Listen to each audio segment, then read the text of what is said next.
Welcome to Professor Game Podcast, where we interview successful practitioners of games, gamification, and game thinking who brings the best of their experiences to get ideas, insights, and inspiration that help us in the process of getting the students to learn what we teach. And I'm Rob Alvarez. I teach and work at IE Business School in Madrid, where we create interactive and engaging learning materials. Want to know more? Go to professorgame.com/subscribe, start on our email list, and ask me anything. So engagers, today we have another person which you probably haven't heard of before, and you should and you will now after this interview. But before we get started, Dr. Michael Rucker, are you prepared to engage? I am. Let's do this. And is Rucker the way to pronounce it? Yep, you got it. Fantastic, because he is a peer-reviewed author with over a decade of professional writing experience, and for many years he has served as the health tech expert for About Inc.'s Very Well Health, and is currently the Chief Digital Officer of Active Wellness, which is a global health management company ranked in the top 40 by Club Industry.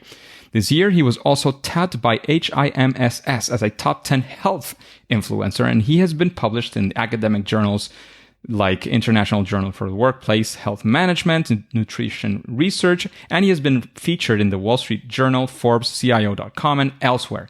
He is also a prolific writer and sought-out speaker in the science of fun, as well as an avid blogger who has interviewed over 100 thought leaders for his website, michaelrucker.com. And he can also be found, of course, on Instagram as the Wonder of Fun. Have we missed anything, especially in the area of fun, leisure, and all these things, Michael, from your intro? No, I think the only, for the sake of plugging, I am coalescing all the science that I've gathered with regards to fun and how fun can be applied to life. So I have a book coming out next year called The Fun Habit. But besides that, I think you've covered it well. So thank you for that. Fantastic. Before we get into the meat, we would like to know, I know you're doing many things. We were talking in the pre-chat that you're very much into the health world, but also doing all this research on fun and how it integrates into our lives.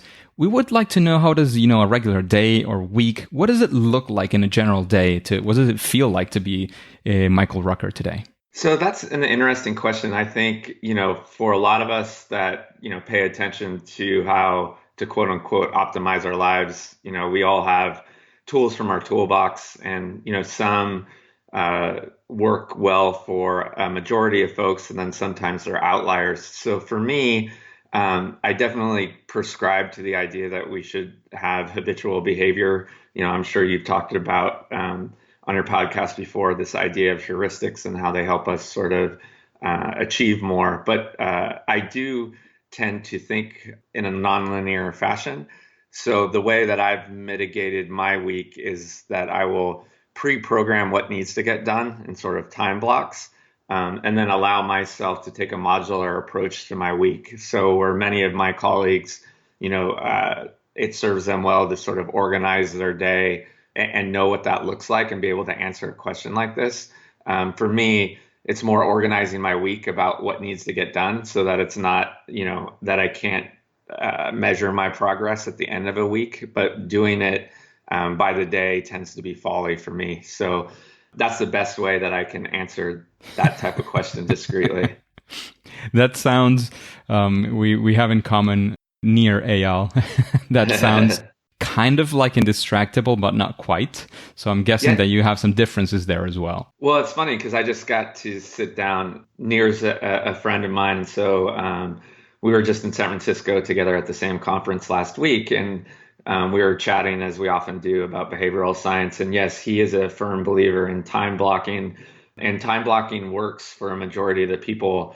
But I had disclosed to him, as I'll disclose to you and your audience now, that because I do like this stuff and geek out on it, I have been working with a neuropsychologist here in North Carolina who did a battery of tests on the way that I process information. And I'm one of a select few that does sort of need to balance out in any given hour what I'm doing. And so the way I mitigate that is I certainly time block in my week. So using a part of that strategy for things like deep work, for email, But what I'll do is I'll have my basket of what needs to get done within that week and then sort of shift and keep track of how I'm operating within that hour. And so since I have this sort of unique superpower to be able to do that, I don't have the same transfer costs that a lot of other folks would have, if they're sort of getting distracted by one thing to another. So, the science is clear there for a majority of folks, within that bell curve, probably 4 or 5 sigmas. The idea of working in a draft and then going to email there's a cognitive cost for that transfer, right? For me, as Yeah. long as it's that space is all easily accessible, my brain naturally shifts to that area. So to keep my monkey mind focused on somewhere it doesn't want to be actually is more cognitive taxing. That one's interesting because again, I'm giving advice for the minority, right? Because you want to be careful that you don't use that as an excuse. Yeah, and it also sounds like getting into flow for you is either way too easy or it's kind of inaccessible in a way. I'm not sure which end are you on, or maybe a bit of both. Yeah, I think that's a good way. Flow's interesting in the fact that it's just a construct, right? Yeah, of course. Certainly, a lot of what I've looked at, and it's a bit controversial, is that fun is an easy way to sort of short circuit into flow, right? Because in essence, the basic ingredients of flow is feeling timelessness, right? And so all that means is for me, these creative bursts come in shorter intervals than they would for someone else, but I'm able to chain them together faster than somebody else because of the way my brain works. So yes, to find deep flow, for instance, tennis players are often used, they can play a match for 3 hours and it feels like 5 minutes. I don't think that I would engage, one of my passions is writing. So I'm not going to engage in writing for 3 hours and look back at it, with the same sort of admiration than my previous example. But I can say that I've done 4 things and chained together, this flow within that environment. Again, because for me, the ability to sort of stop my brain from going to the next thing is harder than it would be for most people. But as long as I stay on task and have 4 things to shift around, and they're very deliberate, right? Another thing for people that are easily distracted is that there's no purpose for the next thing to jump to. So one of the mitigating strategies for someone, with a brain wired the way mine is to be deliberate about where your brain goes next. And so again, that's why, what are the 4 buckets of things that I need to get done? Those are predetermined. Have those available so that when I get bored with the first thing, I'm going to something else that's equally as important, but is right there at the ready. Because again, the transfer cost isn't there for me because I'm not shifting, I'm not getting the alert of an email that's, pulling me away from something that I should be doing to not, potentially not, that is not important, channeling my inner Stephen Covey, right? There you go. There you go. So how I would like to know, because we've been talking about the Michael Rucker, the outlier. And of course, you've also made a lot of research on those who are not the outliers. And I would like to know, how does that look like, maybe for not necessarily just the state of flow or getting into these, deep work and these things, but how does fun integrate to, our lives, our professional lives?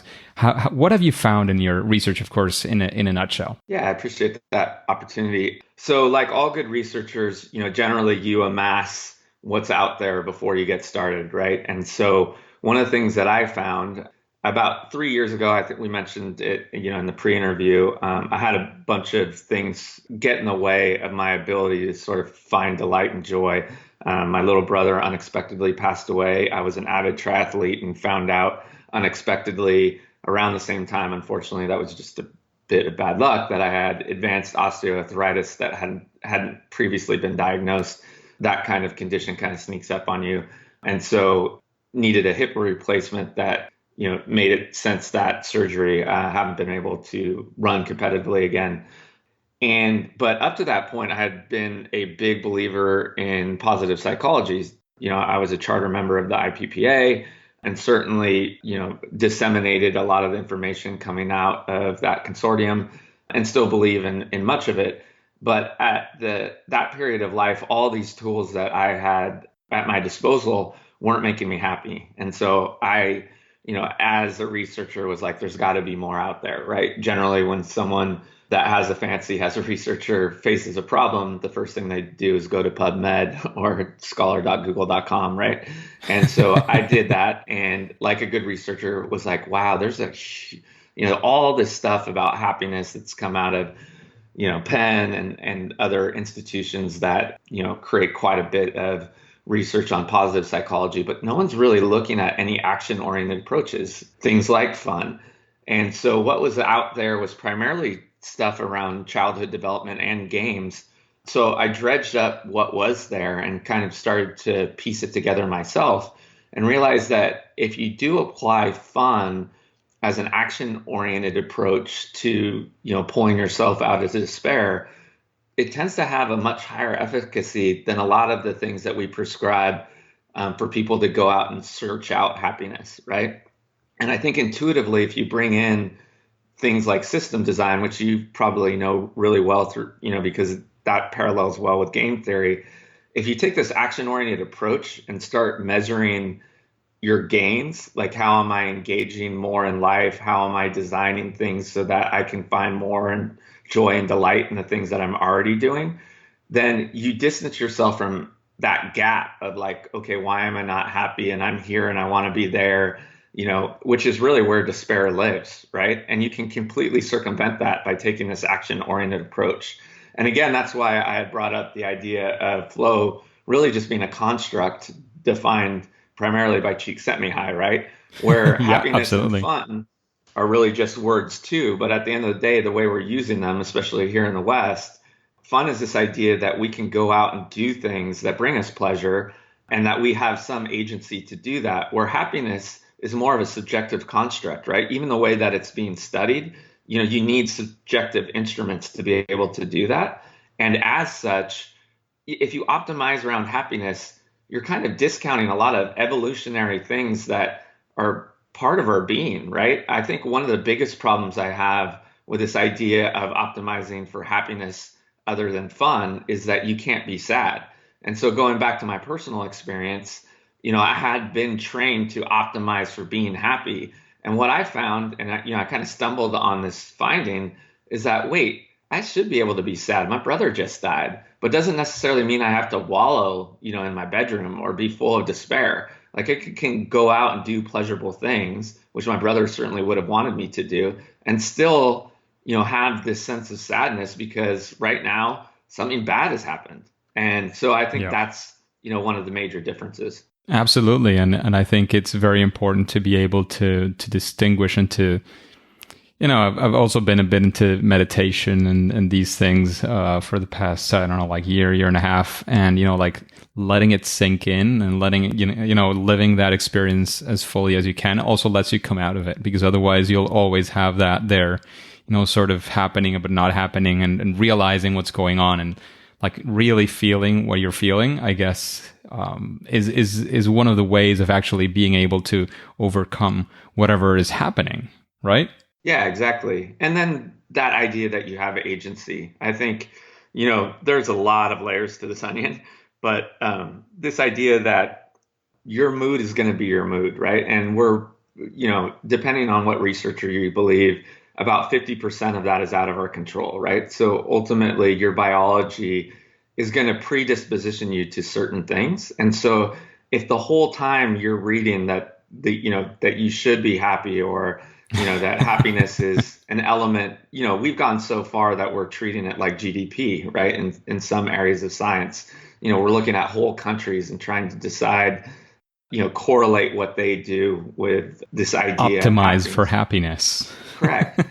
And at the end of the day, that just might not be available. But the problem is when we do that, when we set that goal, and you had mentioned that, my day job is in fitness, the folly of what we called fitness inspiration, some people called it fit pro, in short, these ideals that you can't live up to, that dissonance that you create in people's mind when there's no possible way to reach this quote unquote ideal, you're causing harm. And so that's one of the other things that, I wouldn't call myself a crusader, but I feel like I'm righting a wrong, is that, it's okay to feel the way you do. At the end of the day, though, we all have agency, right? We have the agency to put food in our mouths. We have the agency that no matter if we can't lose weight, we can still be active because we know, at least from current science, that being, even just walking for a certain amount of time is likely going to lead to better outcomes and more longevity. And similar to enjoying what you're doing, right? And so the ability to disseminate the fact that you do have some agency, that ultimately you don't have to feel happy, but you can go and find joy and delight in things that you're already doing, is important, because even though it's a very rudimentary basic science concept, it's something that's not talked about often, or often enough. And then when you get down a layer deeper, I think because it's a social norm, especially for adults and parents, that this idea that fun is either whimsical, or if you prioritize it, then you're not doing justice for the rest of your life. Certainly here in the US, we have burnout at astronomical rates, enough that the World Health Organization is now recognizing it as a major problem. And that's because people aren't doing things out, for themselves and for others that are bringing them joy and delight. They're optimizing for productivity and optimizing, output for external entities in a way that's just not healthy. And so, we've gotten to a point in our history where we need simple tips so that we can right this ship. and how can we? I mean, how can we do that? It sounds.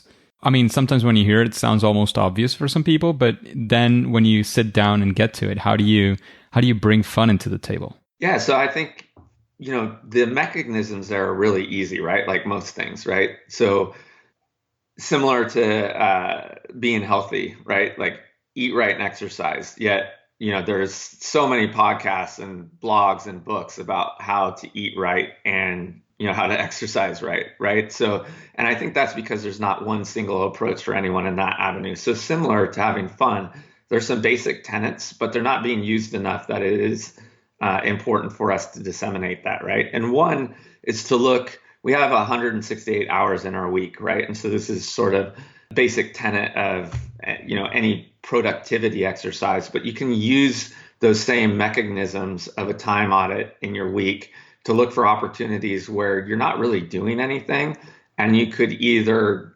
replace what you're currently doing with an activity that brings you, more joy and delight, or you could increase a particular activity with more joy and delight by redesigning it. So, example that I often use for the latter is that on the weekends I was going to watch my daughter dance. She's still young, so it's not really competitive dance. It's more, just something to do from an extracurricular nature. And I was sitting there on my phone, totally bored, right? And so it dawned on me, we could be having a lot of fun together for just a little bit more money. I likely could get a private instructor that would teach us both the dance so that I could engage with my daughter. She's still getting the same path towards mastery because, again, she's at a level where it's pretty rudimentary skill development. And then I can enjoy that experience with dancing with my daughter, which is a very whimsical, fun thing to do. So what was sort of fun for my daughter, well, I'm putting words in her mouth, but was likely fun for my daughter, but not fun for me, now is fun for both of us. And we're creating memories that we can relish later. So that's an opportunity, where I took 1 hour in my week and optimized it for fun. And then there are things that are talked about quite a bit, which I kind of dance around. Because certainly, elements of watching Netflix with a partner and talking and engaging about something like Game of Thrones, if you're doing it within moderation, is fine. And I keep preferencing this because when I attack binge watching media without, that preface, people will go, well, what are you trying to say? Like that watching TV is evil? Well, no, it's not. But oftentimes, if we look at our behavior, we're using it because we're, to channel my inner near. We're using it to distract ourselves from something else because it becomes easy. And then that's a downward spiral, right? Where we kind of sink into something that we clinically know, mirrors depression because it's easy to do. And unfortunately, even though there are a lot of great things about the human condition, one of the bad things is that we do tend to gravitate towards homeostasis. So, the body does like, in certain instances to sort of so you're actually saying it's our responsibility to make our work and our lives more fun? To some degree, if you feel like there are problems that you need to mitigate, So, right? so Like it's another not our boss, it's not the system. No, that's fair. And I think there's a lot of truth in that statement. Actually, I just, for my own work, interviewed an amazing, she's not a researcher and she'll be the first to tell you that, but she's just this amazing personality. Her name's Tanya Katan. And we were talking about this because there are some elements that where a boss has an immense amount of responsibility when they're trying to instill fun, right? Because it needs to be co-created, and to have true fun, people need to know that there's this degree of safety, and they still want their own independence and autonomy to truly have fun, right? When fun is prescribed by your boss, then it can be less fun, right? There was just a great study out of Brown, and this is where it gets complex, right? We could have volumes and volumes of this podcast about what does fun mean. And, I'd already kind of criticized happiness for being subjective, but to some degree, even though fun is action oriented and a lot easier to quantify, is a subjective element to fun, right? And so, sorry, I got off the rails, but back to that study, it indicated that, bosses that are trying to instill fun in the workplace, if they force their colleagues to go have lunch with them, maybe at a fun place or whatever it is, they're actually causing harm because that might not be fun for that particular employee. So even though I know you're being a bit tongue in cheek with that question, there is some truth in it, because ultimately you know what fun is for you. So is it your responsibility to, realize that you're eating lunch at your desk, which is a terrible idea because you're not going to only serve your work better by taking a break, but also yourself by having that hour for renewal and having the right mindset about that thing that is supposed to be a break? Yeah, actually, it is your responsibility. It is your choice whether or not you want to sit and get some warm, gross meal from your cafeteria, or actually go out and enjoy that hour in a way that's meaningful for you, whether that's connecting with a friend, or if you happen to be an introvert, whether that's getting some sunshine with a good book. Does that make sense? Absolutely, absolutely. Just a quick break before we continue with this episode.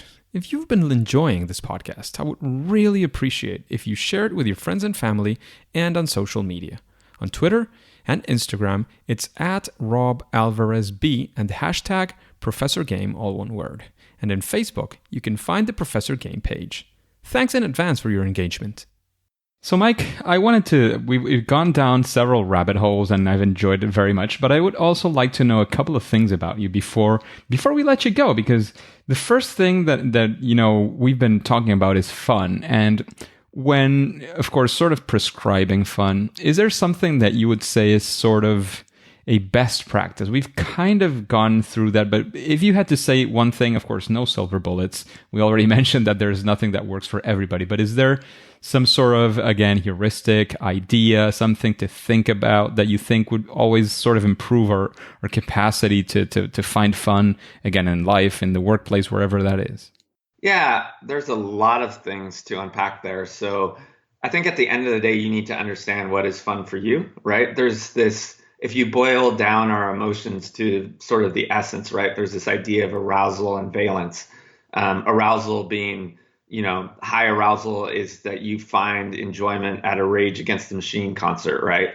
Low arousal being like, the most pleasurable thing for you is being on a beanbag chair in the library in a very quiet space reading a book, right? And then valence is a little bit easier, where we're either in a positive valence state or a negative valence state. And that's easy, right? We're either finding enjoyment or there's something that's, sort of adding to apathy, worry, or despair, right? And so the idea is to get to a high valence state, which is going to be fairly relatable to almost everyone, but the arousal part is what's different. And so taking an honest look about what it is that sort of brings you delight and fun. And this becomes more important as we age, because a lot of us forget it, right? I mean, we're just now starting to re-understand the importance of putting some of this back into our life.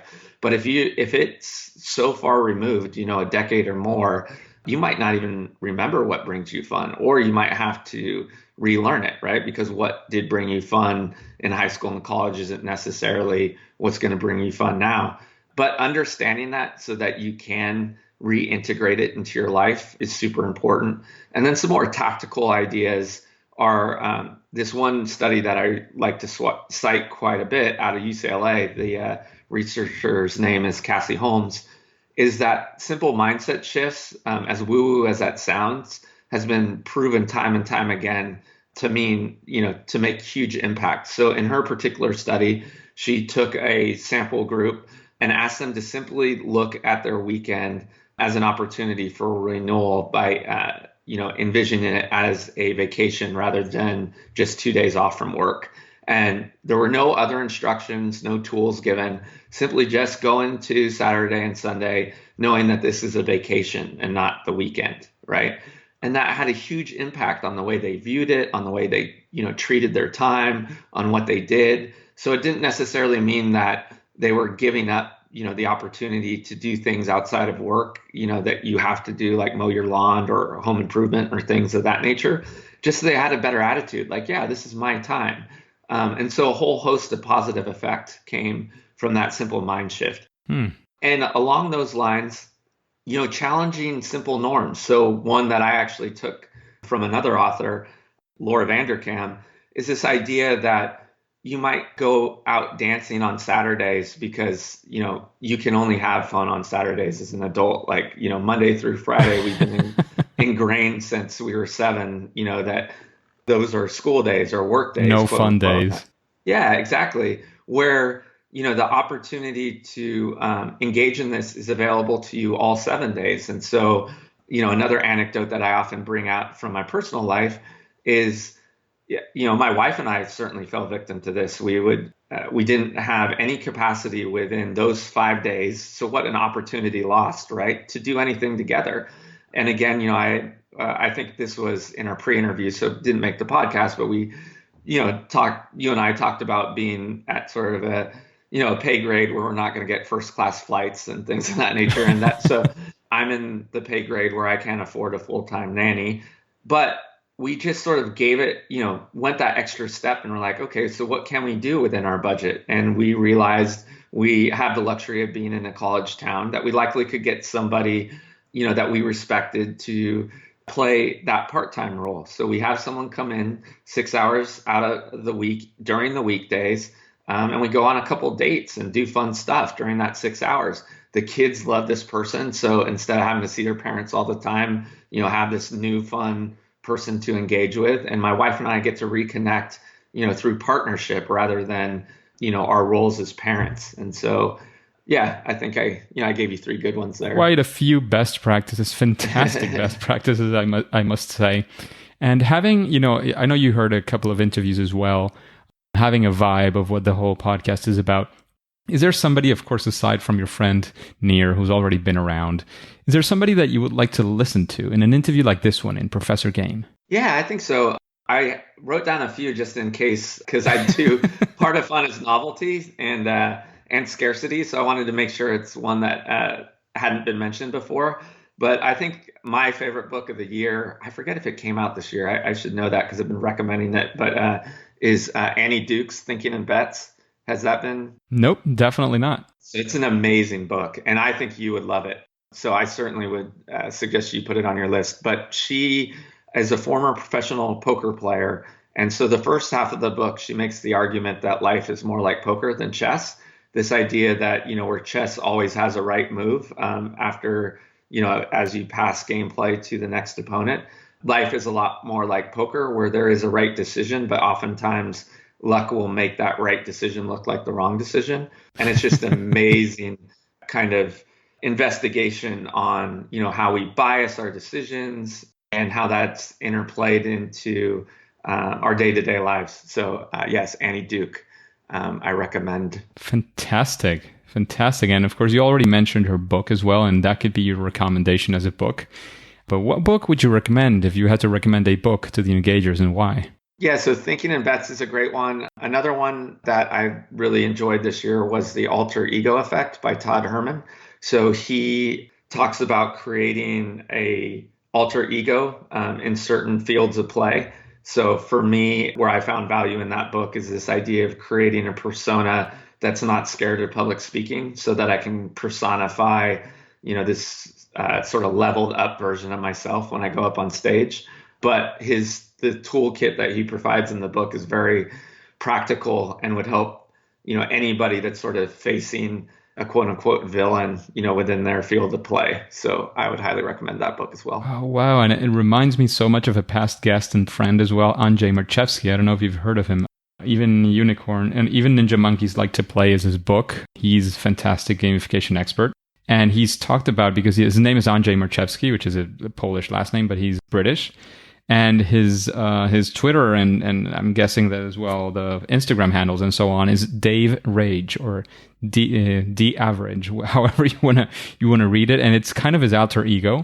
He tends to be sort of an introvert in many ways, and he's a fantastic public speaker. So he puts on his hat, and he's now Dave Rage, and he does a fantastic job. So it fits, it sort of blends in perfectly to that idea as well. I might recommend him the book, definitely. Awesome. Yeah, I'm gonna have to check that out.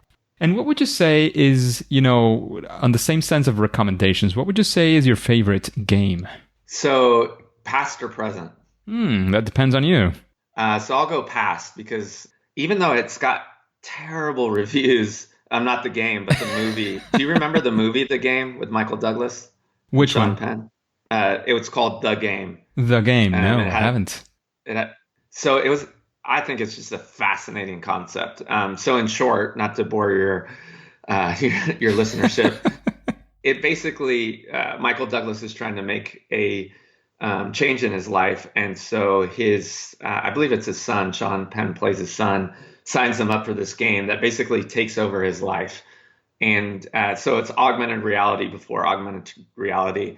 And there was a game company that tried to do this in real life, and the game was called Majestic, and it was so awesome because I like mysticism, and I'm not a big sci-fi reader, and saying that, it's kind of, I think just because I'm so addicted to nonfiction books, I've never really had time to fit in fictional books, but I do like things that are that make you think. And so this game Majestic would sort of integrate with your life, and the whole idea was that you had, it was very X-Files, where you had to figure out what the government was doing. And there was, elements of aliens, and you were trying to get to the bottom of this governmental conspiracy. But they would send you emails, send you faxes, characters from the game would call you on your cell phone. And man, I thought it was so great. And I think the challenge they had, the reason it eventually went under, was issues of timeline. So they, to be able to do it in mass, whenever you kind of signed up for the game, to make it scalable, huge challenge. Yeah, right. And so they never got that right. And so unfortunately, big reveals in the game would always be available to players that were kind of 2 weeks ahead of you. And so I was lucky because I was I had first mover advantage, but I could tell, if what kept me engaged was like, oh wow, this is so cool. And it was when you could really game SEO too. So they were creating like fake governmental websites, and so it was really neat because they would blend real press releases, so they would write the game against things that were really happening, and kind of adjust the narrative, but then create these false narratives too. So, it was real life intertwined with gameplay. It was just so fun, man. Sounds fabulous. The nearest thing I've heard, and it's relatively recent. Well, I've heard about it before, but I was talking to Adrian Hahn. I don't know if you've heard of Zombies Run, the app. Yes, I have. Yeah. Well, he was talking in a conference I was at, and the whole challenge of integrating their storyline to sort of every day, and creating more and more, and the big challenge of having people engaged to something that is generalized. So they have a mass subscription model where there's a lot of people there, and you have to continue creating content which is available for everybody. So it kind of relates to what you were saying. But of course, it has a lot more on the fictional side, and doesn't really integrate into your life in itself, and it's already a big challenge. So I can see where that difficulty comes from. Yep.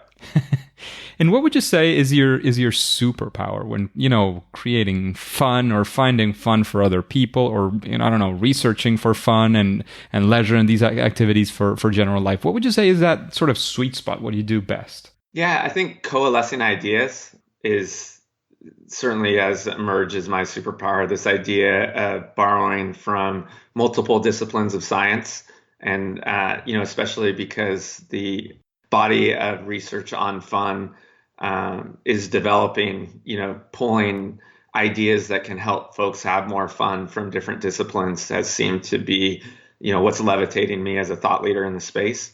With regards to games in general, I think I had mentioned at the beginning of the podcast that I've been doing a lot of neuropsychological testing, and where I've been off the charts, which I found really interesting, is this idea of evolutionary game skills. And so, working with this particular practitioner, what they'll do, which I guess is meant to see if you get agitated easily, is you'll play these games where they switch the rules on you at variable intervals. And my ability to understand that the rules have been switched has fascinated these researchers, because, to be honest, I'm quite average in a lot of other areas.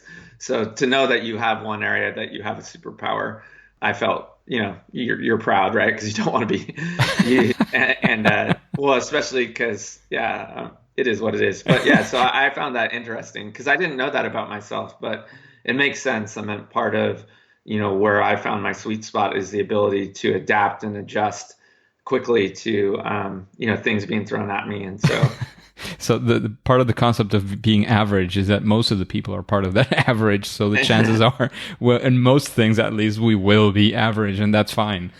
Yeah, no, that's what I meant. I was dancing around that because I certainly do like to be average. I mean, it makes you, similar to kind of where I was adding an element of caution at the beginning. I hate to suggest that the way that I go about my regular day would be helpful for anyone else. And so, to your point, being average and looking at it through that lens allows me to be more helpful in a lot of contexts. I actually quite value being average for that very reason, because I'm sure you've talked about design thinking and things of that nature before. And to be able to have that type of empathy requires you to also have that available lens within your toolbox. It's often a challenge when you do, that's one of the plights of folks that are overly intelligent. In my work, I've been looking at this idea of wonder. And to do that, I've been talking to a lot of magicians. And one thing I find fascinating in those interviews with magicians is they actually hate non-average folks, like folks that are, too intelligent, because they'll get in their way. They'll try and, reverse engineer the trick and ruin it for everyone. And a lot of times they can't, because a master magician, has ways of mitigating people that are like that. But they look at, unaveraged people in that sense. There you go. As not being able to enjoy themselves, right? Because they're always trying to deconstruct the reality. Yeah, absolutely. Absolutely. So, Mike, it's been an absolute pleasure having you today in the podcast. I know we had some, technical challenges on my side at the beginning. Somebody started hammering at the hour of our interview, but we were able to manage, I think, the whole interview without much hammering. Hopefully, if there's any, I'll be able to cut it off on my end. But I don't want to let you go before, you tell us where we can find you, where we can find more about your work. Any plugs besides your book. I don't know if there's a page where we can see any updates on your book or something similar. Of course, if you have any final words, and then we'll say it's game over. Yeah, thanks. You covered it well. If you're interested in the topic of fun, you can find me at my website at michaelrucker.com. I'm on Instagram at The Wonder of Fun, and on Twitter quite a bit under the handle Perform Better.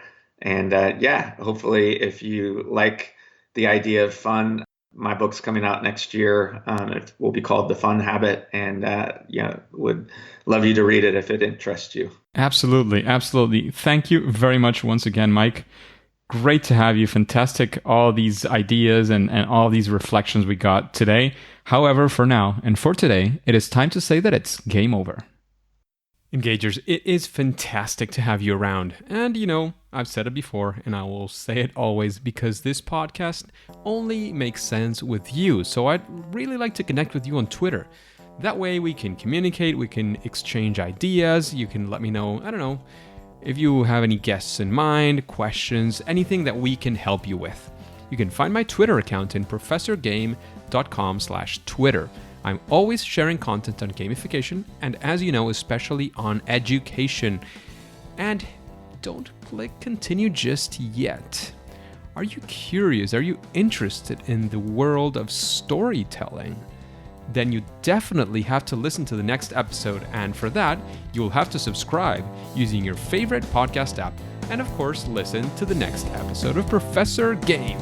See you there.